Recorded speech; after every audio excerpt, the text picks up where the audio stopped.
తెలంగాణలో ఆసరా పెన్షన్లదారులకు శుభవార్త. పెన్షన్ లబ్ధిదారులు తమ డబ్బు కోసం వేరే చోటికి వెళ్లాల్సిన అవసరం లేదు.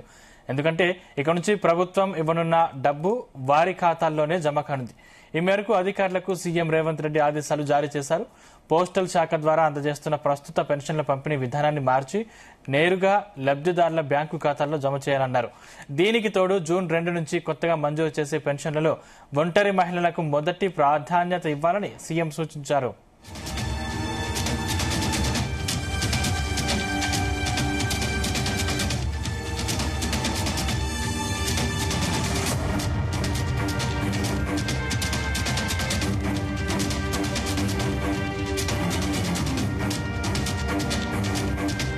తెలంగాణలో ఆసరా పెన్షన్దారులకు శుభవార్త. పెన్షన్ లబ్ధిదారులు తమ డబ్బు కోసం వేరే చోటికి వెళ్లాల్సిన అవసరం లేదు. ఎందుకంటే ఇక నుంచి ప్రభుత్వం ఇవ్వనున్నటువంటి డబ్బు వారి ఖాతాల్లోనే జమ కానుంది.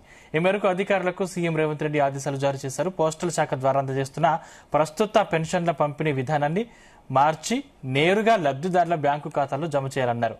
ఈ అంశానికి సంబంధించిన మరిన్ని డీటెయిల్స్ మా ప్రతినిధి యాకేష్ అందిస్తారు. Yakesh, good morning Sandeep. తెలంగాణలో ఆసరా పెన్షన్లకు ప్రభుత్వం శుభవార్త చెప్పింది. పెన్షన్దారులు గతం నుంచి కూడా పోస్టల్ ఆఫీస్ ద్వారా ఆ పెన్షన్లు తీసుకునే విధానానికి ప్రభుత్వం స్వస్తి చెప్తా ఉంది. నేరుగా లబ్ధిదారులు ఎవరైతే ఉన్నారో ఆసరా పెన్షన్లు తీసుకునే వాళ్ళు నేరుగా ప్రభుత్వం నుంచి పెన్షన్ డబ్బులను వారి బ్యాంకు ఖాతాల్లోనే వేసే అవకాశం ఉంది. చాలా చోట్ల ఇప్పటికే బ్యాంకు ఖాతాలల్లో డబ్బులు వేస్తున్నప్పటికీ కొంతమంది అకౌంట్స్ లేని వారికి గ్రామీణ ప్రాంతాల్లో ఉన్నటువంటి ప్రజలందరికీ కూడా ఎక్కువగా కూడా పోస్ట్ ఆఫీస్ ద్వారానే డబ్బులు తీసుకుంటున్నటువంటి పరిస్థితి ఉంది. అయితే ఇప్పుడు దానికి పూర్తిగా ఫుల్ స్టాప్ పెట్టి ఓన్లీ అకౌంట్స్ ద్వారానే, బ్యాంక్ అకౌంట్స్ ద్వారానే నేరుగా లబ్ధిదారుల ఖాతాలో కూడా డబ్బులు జమ చేయాలని ఇప్పటికే సీఎం రేవంత్ రెడ్డి అధికారులను ఆదేశించారు. జూన్ 2 నుంచి కూడా మంజూరు అయ్యేటువంటి పెన్షన్లలో ఈ విధానాన్ని అమలు చేసే అవకాశం కల్పిస్తా ఉంది. ప్రధానంగా తీసుకుంటే జూన్ 2న కూడా ఈ కొత్త పెన్షన్ల విధానాన్ని ప్రభుత్వం అమలులోకి తెస్తా ఉంది.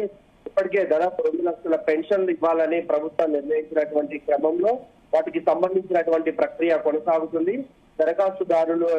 దరఖాస్తుదారులకు సంబంధించి పెద్ద ఎత్తున కూడా అప్లికేషన్లు ఆయా గ్రామ పంచాయతీల్లో, మున్సిపాలిటీ కేంద్రాల్లో అధికారులకు వస్తున్నటువంటి పరిస్థితి. అయితే ఈ ఆసరా పెన్షన్లకు సంబంధించి మొదటి ప్రాధాన్యతలో ఒంటరి మహిళలకు మొదటి ప్రాధాన్యత ఇవ్వాలని సీఎం రేవంత్ ఇప్పటికే సూచించారు.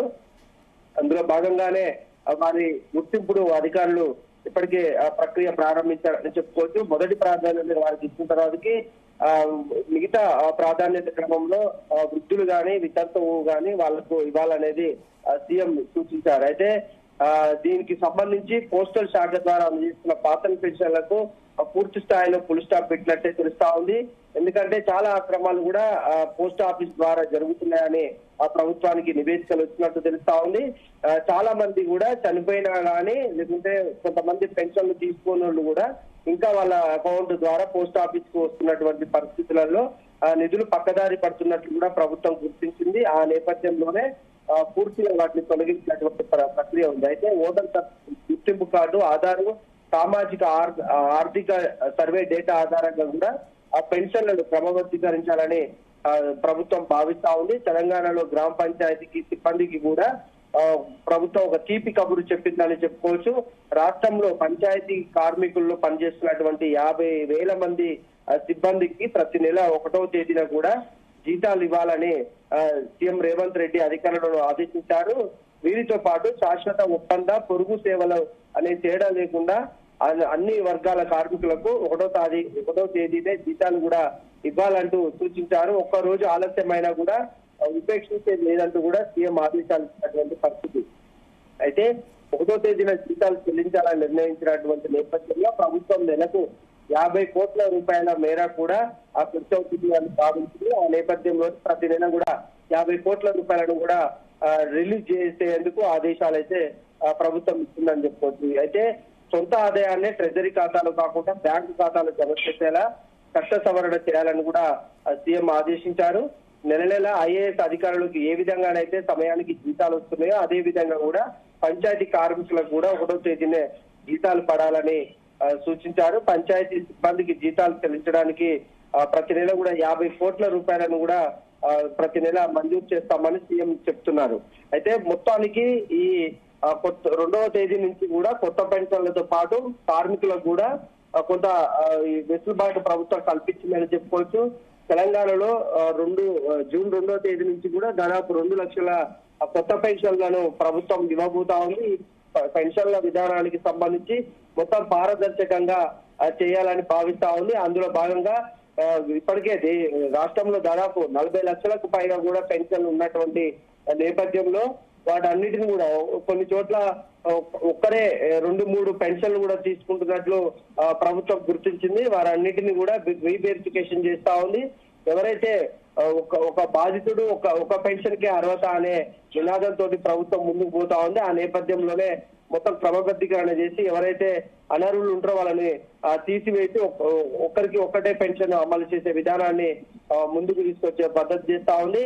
అయితే ఈ తెలంగాణ వ్యాప్తంగా జూన్ 2 నుంచి కూడా అనేక కొత్త పెన్షన్లతో పాటు అనేక పథకాలకు కూడా ప్రభుత్వం శ్రీకారం చుట్టినటువంటి నేపథ్యంలో రాష్ట్రంలో ప్రజలు ఆతృతగా ఎదురు చూస్తున్నారు. జూన్ 2 ఆవిర్భావ దినోత్సవం రోజు సీఎం రేవంత్ రెడ్డి ఏ అంశాలను వెల్లడిస్తాడు, ప్రజలకు ఇంకేమైనా వరాలు కురిపిస్తారా అనేది కూడా కొంత ఆసక్తిగా గమనిస్తున్నటువంటి పరిస్థితి అయితే ఉందని చెప్పుకోవచ్చు. సందీప్, అంటే దీనికి సంబంధించి ఇప్పటికి పెన్షన్లు పొందే వారి ఖాతా ప్రక్రియ పూర్తయిందా? అంటే ఎప్పటి నుంచి ఈ ఖాతాలు వేసే అవకాశం ఉంది? పెన్షన్లు పొందే వారి నుంచి ఎలాంటి స్పందన వస్తుంది? పెన్షన్లు ఇప్పటికే చాలా మంది పోస్టల్ ఆఫీస్ ద్వారానే తీసుకుంటున్నటువంటి పరిస్థితి. చాలా మందికి కూడా బ్యాంకు ఖాతాలు లేవు. అయితే ఇప్పుడు వాళ్ళందరూ కూడా తప్పకుండా బ్యాంకు అకౌంట్ తీసుకోవాల్సినటువంటి అవసరం ఉంది. కొంతమంది ఉన్నప్పటికీ కూడా ఆ బ్యాంకు డీటెయిల్స్ అధికారులకు ఇవ్వలేదు. దాంతో పోస్టల్ ఆఫీస్ కి వచ్చినటువంటి పెన్షన్ డబ్బులనే వాళ్ళు వేలి ముద్ర లేకుంటే ఆధార్ డేటా ఆధారంగా పెట్టి తీసుకుంటున్నటువంటి పరిస్థితి ఉంది. అయితే ప్రభుత్వం 2000 ఆసరా పెన్షన్లకు సంబంధించి 2016 రూపాయలు ఇస్తుండగా పోస్టల్ ఆఫీసులో మాత్రం 2000 రూపాయలు మాత్రమే బాధితులకు అంటే లబ్ధిదారులకు ఇస్తున్నారు. మిగతా 16 రూపాయలు లబ్ధిదారులకు అందట్లేదు. దీంతో ప్రభుత్వం ఆ అమౌంట్ కూడా లబ్ధిదారులకు అందాలి, ఇక్కడ కూడా తప్పు జరుగుతున్న ఉద్దేశంతో బ్యాంకు అకౌంట్ లో నిధులు జమ చేస్తా ఉంది. ఆ నేపథ్యంలోనే ఇప్పటికే చాలా వరకు అకౌంట్ వివరాలన్నీ కూడా అధికారులు సేకరించారు. దానికి సంబంధించి ప్రక్రియ కూడా కొనసాగుతుంది. ఇప్పటికే యాక్టివ్ గా ఉన్న అకౌంట్లలో డబ్బులు పడుతుందిగా ఉన్నటువంటి అకౌంట్ లో డబ్బులు పడట్లేదు. వాటిని మరొకసారి వారికి ఏమన్నా సాంకేతిక సమస్యలు ఉంటే బ్యాంకు దగ్గరికి వెళ్ళి వాటిని రెక్టిఫై చేసుకోవాలని అధికారులు కూడా లబ్ధిదారులకు సూచిస్తా ఉన్నారు. చాలా వరకు దాదాపు 80% వరకు బ్యాంకు ఆధారాలు అధికారులు అయితే సేకరించారు.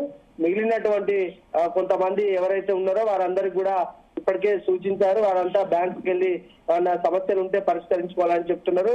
ఎట్టి పరిస్థితులలో జూన్ 2 నుంచి అకౌంట్ క్లియర్ గా ఉంటేనే అకౌంట్ లో డబ్బులు పడతాయి కనుక లబ్ధిదారులు కూడా ఆ దిశగా ఆలోచన చేసుకొని అలా సమస్యలు ఉంటే బ్యాంకుకి వెళ్ళి పరిష్కరించుకోవడం బెటర్ అని అధికారులు సూచిస్తున్నారు. ఏదేమైనా పారదర్శకంగా ఈ ఆసరా పెన్షన్లు కొనసాగాలనేది ప్రభుత్వం లక్ష్యంగా పెట్టుకుంది. చాలా వరకు కూడా పెన్షన్లు అనేది తప్పుదారి పడుతున్నాయి.